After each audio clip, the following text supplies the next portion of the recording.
किसी ने सही कहा है, अगर आप अपना वक्त बदलना चाहते हैं तो वक्त को थोड़ा वक्त दे के देखिए।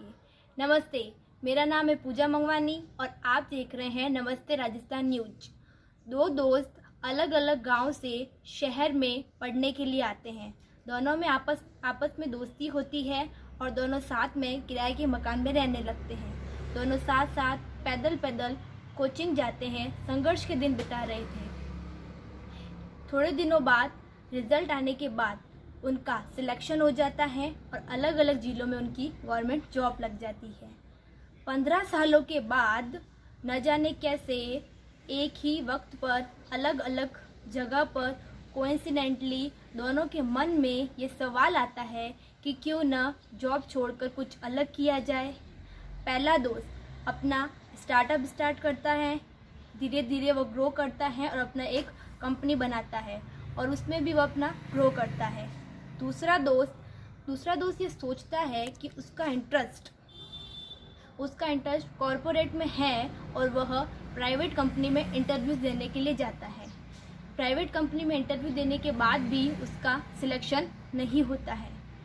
एक दिन वह यूं ही बैठे बैठे न्यूज़पेपर देख रहा होता है। न्यूज़पेपर में वो ऐड देखता है।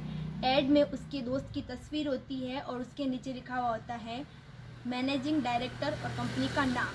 ये देखकर वो बड़ा खुश होता है और अपने दोस्त के पास जाने की सोचता है और उसके पास जॉब लेने की सोचता है।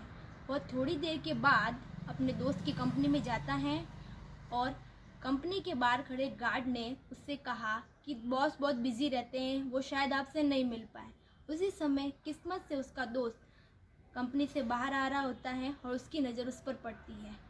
उसको देखकर वो बड़ा खुश होता है और कहता है, और भाई कैसे, बड़े दिनों बाद मिले, और बताओ कैसे हो। वो कहता है, मैं ठीक हूँ, मैंने अपना काम छोड़ दिया है और मुझे पता चला कि तुमने अपनी कंपनी स्टार्ट की है तो मैं तुम्हारे यहाँ जॉब के लिए आया हूँ।